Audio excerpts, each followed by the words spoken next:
수요일이 설날이고요. 원래 화요일부터 설 연휴인데 대행이라 그러죠. 대행이 월요일부터인가요? 뭐 하여튼 금요일부터 지금 계속 벌써 시골 가는 사람들 많더라고요.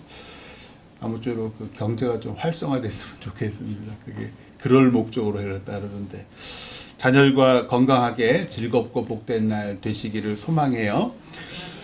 오늘 말씀은요, 바울이 이제 에베소 교회 성도들에게 쓴 편지의 끝이에요. 끝부분이에요.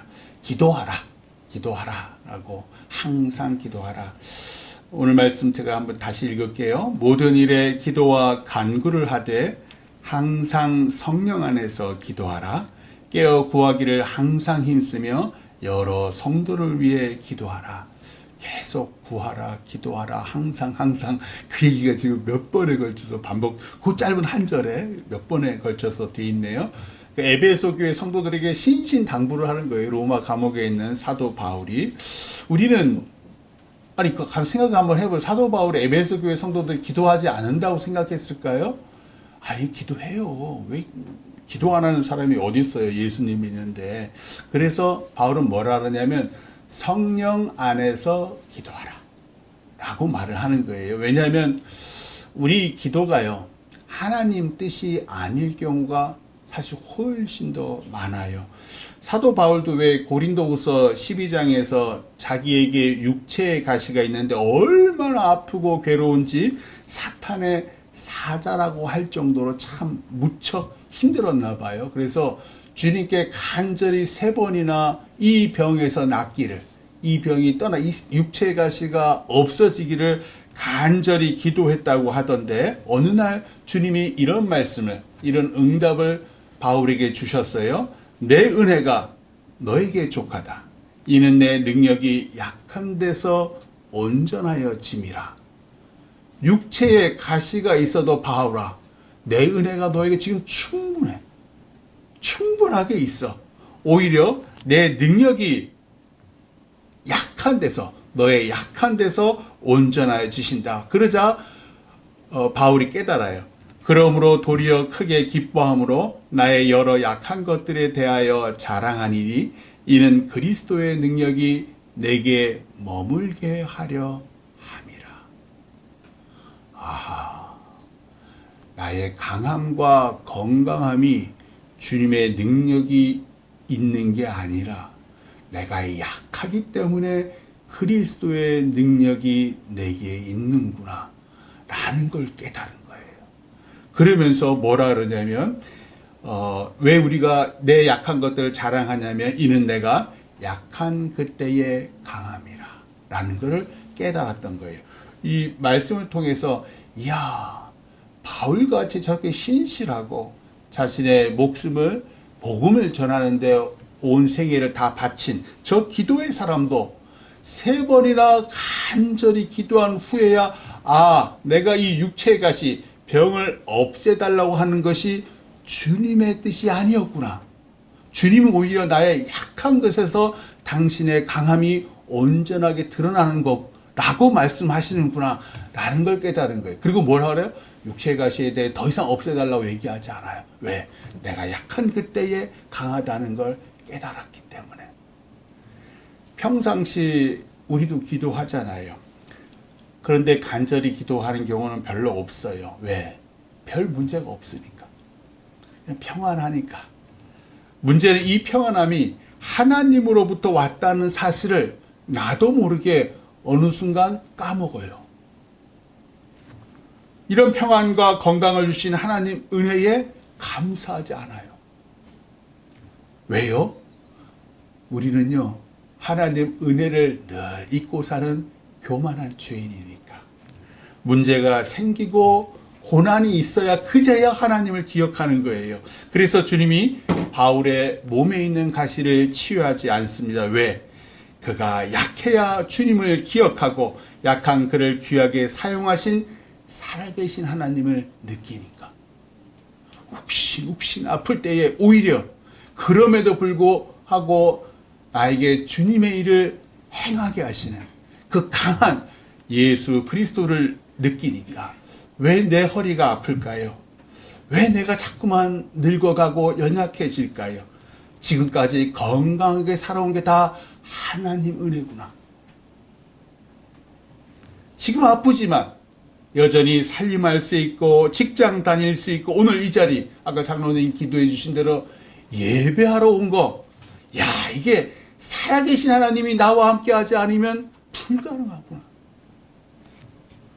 비록 늙고 아프지만 여전히 날 살리시고 예배케 하시는 나의 하나님, 세상 사람들이 우리를 보고 놀라는 거예요.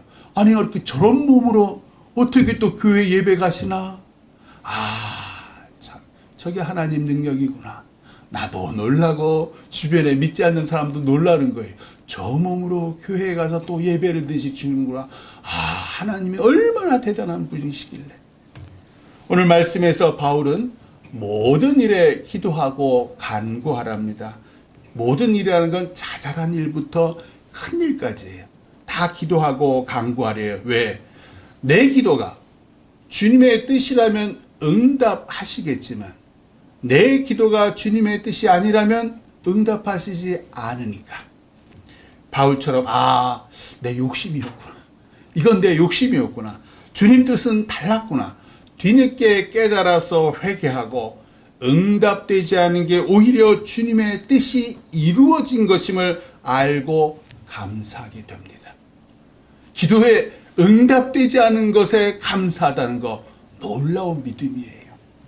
모든 일에 기도하고 간구하다 보면 응답된 게 뭐고 응답되지 않은 게 뭔지 알게 돼요.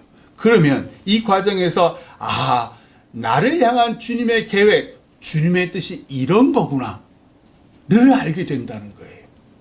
기도하지 않으면 뭐가 하나님의 뜻인지 몰라요. 아니, 내 삶에 있어서 뭐가 중요한지를 몰라요. 그냥 하나님 모르는 세상 사람들처럼 세상 풍조에 휩쓸리고 공중 권세 잡은 사람들에게 휘둘리면서 내 뜻과 내 욕심대로 대강 기도 같지 않은 기도 대충 하며 그렇게 살다가 어느 날 심판의 보좌 앞에 앉으신 하나님 앞에 가는 거예요. 예수님 보혈의 은혜로 우리가 하나님 나라에는 들어가는데 주님이 이렇게 얘기하시겠죠. 이렇게 살라고 내가 내 생명 바쳐 널 구원한 게 아니란다. 꾸중을 들어요. 하나님 나라에는 가는데. 성경에서 기도의 중요성이 등장하는 장면이 유명한 거 잘 아시는 출애굽기 17장에 왜 아말렉 족속과의 첫 전투가 벌어지잖아요. 르비딤이라는 광야에서 이스라엘 백성들이 쭉 광야를 헤매고 다니니까 그곳에 살던 아말렉 족속이 이스라엘 백성들의 뒤를 칩니다. 그러니까 완전히 갑자기 혼비백산하고 달아나고 난리가 났죠. 이 다급한 상황에서 이스라엘의 지도자 모세가 청년 여호수아에게 사람들을 택해 아말렉 족속과 싸워라 라고 얘기를 해요. 왜? 이 상태 이대로라면 전쟁의 결과는 아말렉 족속의 승리로 끝날 거예요. 그러나 아말렉 족속이 모르는 사실이 있잖아요. 이스라엘 백성들은 지금껏 하나님과 함께 애굽을 빠져나와 홍해를 가르고 불기둥과 구름기둥과 만나와 메추라기를 먹고 반석에서 물이 솟구치는 그런 기적을 경험한 언약의 백성, 약속의 백성이라는 사실이에요. 언약의 백성, 하나님의 사람들이 세상 사람들과 다른 점이 딱 하나 있어요. 하나님께서 함께 하신다. 하나님께서 내 자잘한 일서부터 해서 큰 일까지 하나님께서 함께 하신다.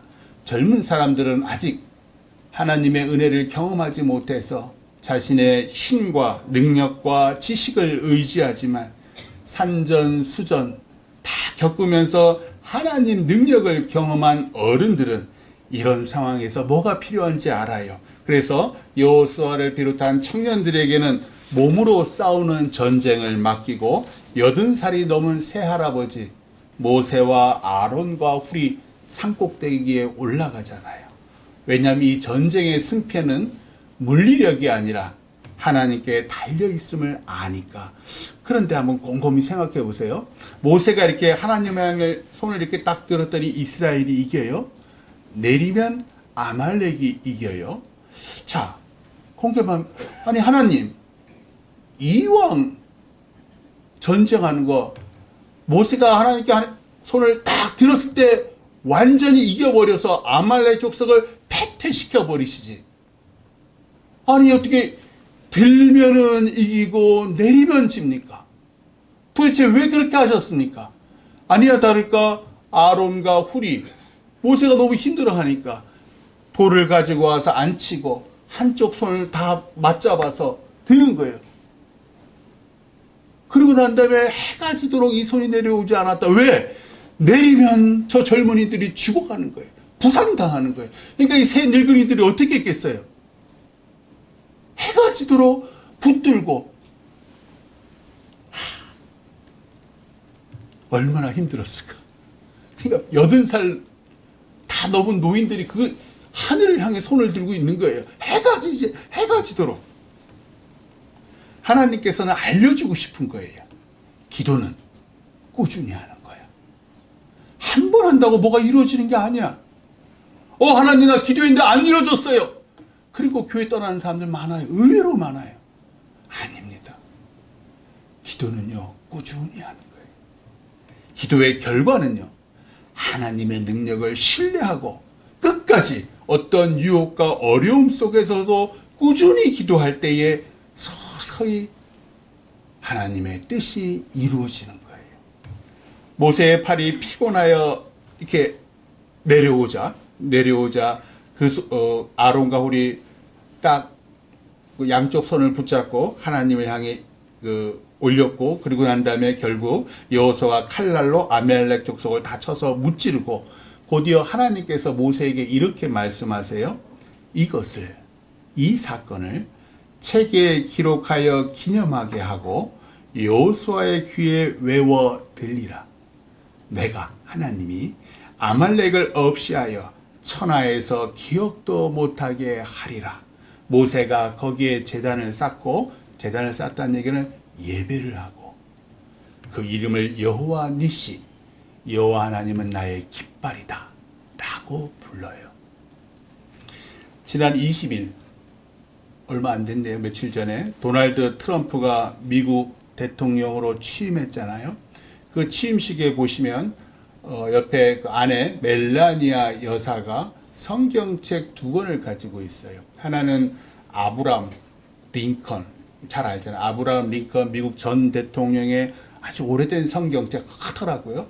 그리고 이제 도널드 트럼프가 어머니로부터 물려받은 개인 성경 2권을 이렇게 들고 있고, 도널드가 오른손을 들어서 대통령 취임 선서를 하더라고요. 왜 하필 링컨 대통령의 성경일까? 왜 성경책일까? 왜? 미국에서 가장 존경받는 대통령이기 때문에.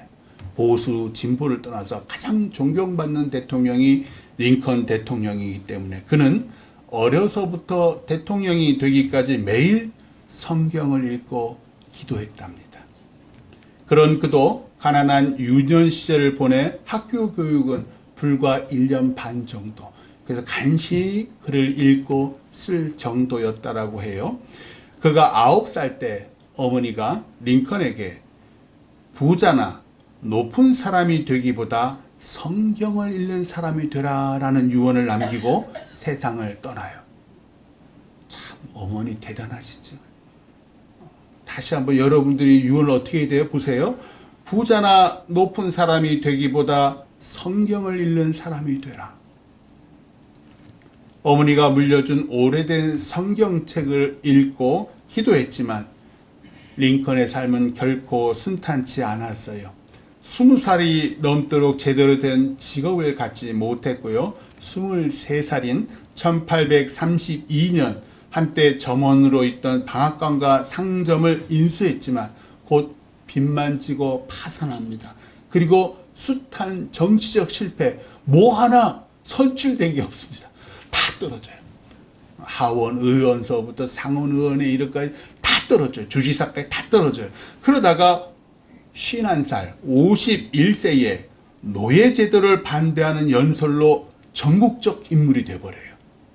그리고 마침내 대통령에 당선이 되어 1861년 3월 4일, 그의 나이 51세 때 매일 성경을 읽고 기도하지 않았다면 어떻게 그 실패의 나날을 견뎌냈을까? 어떻게 오랫동안 미국 경제의 근간이 된 노예제들을 반대할 수 있었을까? 노예제를 포기한다는 건 엄청나게 큰 모험이고 도전입니다. 대통령이 된 후에는 노예제 폐지에 저항하는 남북 간의 전쟁이 있었잖아요. 남군과의 전쟁도 꿋꿋하게 이겨냅니다.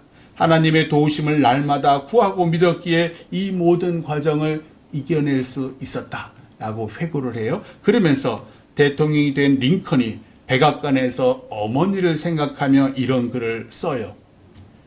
어머니의 기도를 나는 기억한다. 그 기도는 항상 나를 따라다녔다.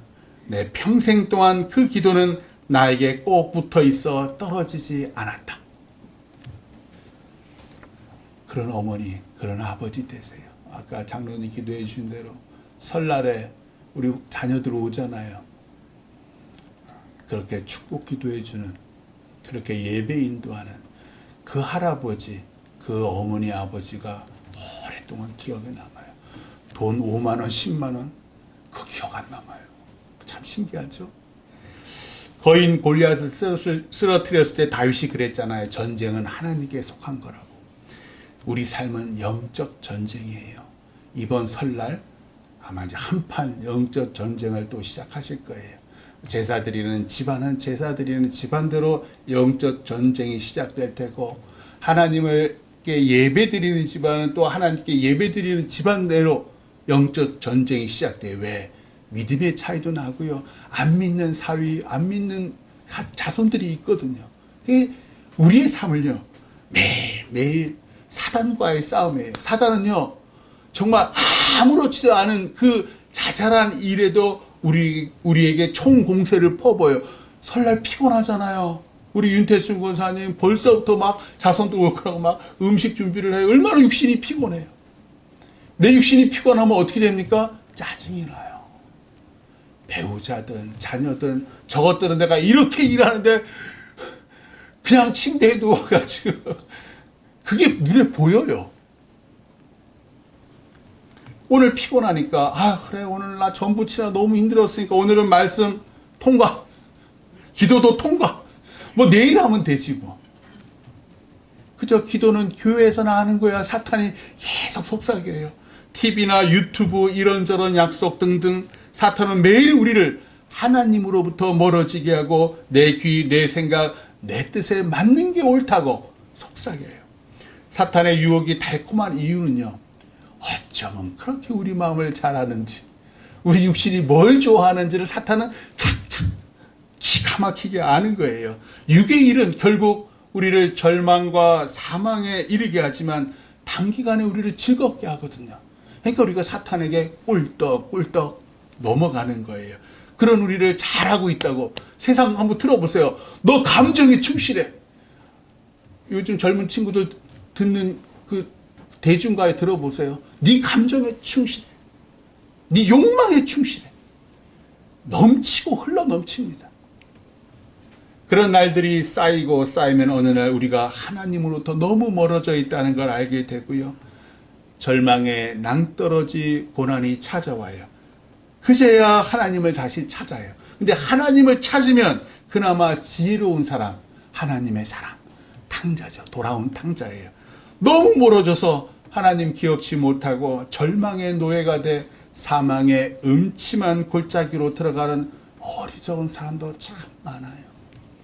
예전에 잠깐 소개했던 소설가 박완서 돌아가셨죠. 10여 년 전에 돌아가셨는데 이분이 한 말씀 하옵소서, 위로 4명의 딸이 있고 마지막 막내가 아들인데 박원태라고요. 교통사고로 죽어요. 그러면서 엄마가 일기를 써요. 원태야 원태야 우리 원태야, 내 아들아 이 세상에 네가 없다니 그게 정말이냐. 하나님도 너무하십니다. 그 아이는 이 세상에 태어난 지 25년 5개월밖에 안 됐습니다. 잔병 한번 치른 적이 없고 청동기처럼 단단한 다리와 매달리고 싶은 든든한 어깨와 짙은 눈썹과 우뚝한 코와 익사를 잘 부르는 이를 가진 준수한 청년입니다. 걔는 또 앞으로 할 일이 많은 젊은 의사였습니다. 그 아이를 데려가시다니요. 하나님, 당신도 실수를 하는군요. 그럼 하나님도 아니지요. 얼마 후에 누군가가 어머니의 기도로 자손들이 모두 건강하고 잘 살고 있다라는 말을 해요. 모임에서. 그리고 난 다음에 이 박완서가 또 이런 일기를 써요. 나는 그럼 기도가 모자라서 아들을 잃었단 말인가? 꼭 그렇게 들려서 고깝고 야속했다. 세상에 자식을 위해 기도하지 않은 애미가 어디 있단 말인가? 가톨릭에 입교한 지가 4년밖에 안 되니까 예수 그리스도를 통해 기도한 지는 얼마 안 될지도 모른다.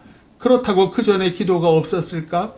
영세받고 세례받고 성당이나 집에서 격식에 맞게 올리는 기도보다 그 전에 마음에서 우러날 때마다 자연 발생적으로 바친 기도하듯 삼가는 마음가짐이 훨씬 더 순수하고 간절했었다. 아직 성령 안에서 기도하는 걸 모르는 초신자, 원망하는 마음이 훨씬 더 큰 그런 엄마의 마음이에요. 그리고 이제 몇 달 후에 아들에 대한 사무치는 그리움과 세상 사람에 대한 원망으로 이제 수녀원에 한번 들어가라고. 그래서 수녀원에 들어가서 생활을 하면서 깨달은 사실을 일기에 다시 써요. 나는 남에게 뭘 준 적이 없었다. 물질도 사랑도. 내가 아낌없이 물질과 사랑을 나눈 범위는 가족과 친척 중에 극히 일부와 소수의 친구에 국한되어 있었다. 그 밖에 이웃이라 부를 수 있는 타인에게 나는 철저하게 무관심했다. 위선으로 사랑한 척한 적조차 없었다. 물론 남을 해친 적도 없다고 여기고 있었다. 모르고 잘못한 적은 있을지도 모르지만 의식하고 남에게 악을 행한 적이 없다는 자신감이 내가 하나님에게도 겁먹지 않고 당당하게 대들 수 있는 유일한 도덕적 근거였다. 주지도 않고 받지도 않은 타인에 대한 철저한 무관심이야말로 크나큰 죄라는 것을, 그리하여 그 벌로 나누어도 담이 없는 태산 같은 고통을 받았음을 나는 명료하게 깨달았다. 하필 병기 앞에 무릎 꿇은 자세로 나는 그 정답에 머리 숙여 승복했다. 나중에 나의 간사한 지혜가 또다시 빠져나갈 구멍을 찾게 될지는 모르지만 적어도 그 순간만은 그건 꼼짝달싹도 할 수 없는 정답이었다. 그리고 구원이었다. 고통도 나눌 가치가 있는 거라면 나누리라. 처음으로 깨달았습니다. 하나님께서 구하는 제사는 상한 제사, 통회하는 마음, 그리고 구원을 받아요. 그러면서 계속 써요. 주여 나를 받으소서. 나의 모든 자유와 나의 기억력과 지력과 모든 의지와 내게 있는 것과 내가 소유한 모든 것을 받아들이소서. 나의 고통까지도 당신이 내게 이 모든 것을 주셨나이다. 주여 이 모든 것을 당신께 도로 드리나이다. 모든 것이 다 당신의 것이오니 온전히 당신 의향대로 그것들을 처리하소서. 내게는 당신의 사랑과 은총을 주소서. 이것이 내게 족하나이다. 그리고 이 수녀원을 떠난 후 몇 달 후 미국에 있는 딸 한 대도 갔다 와요. 그리고 난 다음에 쓴 일기지 마지막입니다. 나의 홀로서기는 내가 혼자가 아니었기 때문에 가능했다고 생각한다. 가까이서 멀리서 나를 염려해준 여러 고마운 분들, 독자들, 수녀들, 교인들을 비롯해서 착한 딸과 사위들, 사랑스러운 손자들 덕분이다. 나만이 알고 느끼는 크나큰 도움이 또 있다. 먼저 폐암으로 간 남편과 아들과 서로 깊이 사랑하고 믿었던 그 좋은 추억의 도움이 없었다면 내가 설사 홀로 섰다고 해도 그건 허세에 불과했을 것이다. 나는 요즘 들어 어렴풋하고도 분명하게 눈에 보이지 않는 사람의 이런 도움이야말로 하나님의 자비하신 숨결이라는 것도 느끼게 되었다. 주여, 저에게 다시 이 세상을 사랑할 수 있는 능력을 주셔서 감사합니다. 그러나 주여 너무 집착하게는 마옵소서. 아주 오래된 일기의 끝입니다. 우리 삶의 가정이, 가족이 가장 중요합니다. 그런데 또 중요한 사람들이 있어요. 교회 식구들입니다. 그래서 오늘 말씀 뒷부분에 바울은 여러 성도를 위하여 구하라. 왜요? 교회 식구들이요. 내 아픔과 상처와 외로움을 알아주고 위로하고 덜어주니까. 그들은 남이 아니라 내 식구들이에요. 로마 감옥에 있는 바울을 위해서 모금하고 기도한 사람들, 교회 식구들입니다. 교회 식구들이 바울을 위해서만 기도합니까? 옆에 있는 성도들을 위해서도 기도해요. 가족 빼고 우리가 한번 곰곰이 생각해 보세요. 매주일 만나는 사람, 우리 교회 식구들이잖아요. 여러분들 마지막 날 장례식 때 한번 보세요. 누가 와서 울어줍니까? 내 가족들 빼고 누가 와서 울어줍니까? 여러분, 이 금토교회 식구들이에요. 그래서 박암서가 깨닫습니다. 남에게 해를 끼치지 않는 건 죄 없는 게 아니라 오히려 무관심이라는 큰 죄였다는 것을. 그리고 이 죄까지도 대신 지시고 십자가에 죽으신 주님의 은혜, 아들을 잃은 자신의 고통조차 가져가신 주님의 사랑에 감사해요. 그리고 주변 사람들, 수녀들, 그리고 교회 식구들, 성당 식구들. 그녀가 아픔을 딛고 홀로 설 수 있게 된 건 가족뿐 아니라 그 주변 사람들의 사랑과 도움 덕분이라고. 우리는 나와 내 가족만이 아니라 금토교회 성도 한 사람 한 사람을 위해서 기도해야 합니다. 왜냐하면 우리 모두는 하나님의 가족이요 하나님의 몸된 금토교회의 지체들이니까. 우리 몸의 지체 어느 한 부분이 아프면요 온 몸이 아프듯 우리 중 누구 하나 시험받거나 상처받으면 교회가 몸살을 앓아요. 우리 모두가 주 안에서 연결된 한 몸이니까. 내 마음에 들지 않는 성도가 있습니다. 내 남편도 마음에 안 드는데, 내 새끼도 마음에 안 드는데, 내 교회에 내 마음에 들지 않는 사람 수두룩 뻑뻑이에요. 너무나 많아요. 그러면 그를 위해 기도해 주세요. 그의 아픔과 상처가 보일 거예요. 이것이 성령 안에서 기도하는 것이요 진정한 이웃사랑입니다. 이번 설 연휴 가족들과 함께 즐겁게 지내시고 특별히 교회 성도들에게도 서로 감사를 전하며 서로 기도해 주시기를 주님의 이름으로 축원합니다. 기도하겠습니다. 주님 감사합니다. 연약한 저희들 금토교회 당신의 몸된 교회로 불러주셔서 함께 예배하고 함께 기도하며 서로 사랑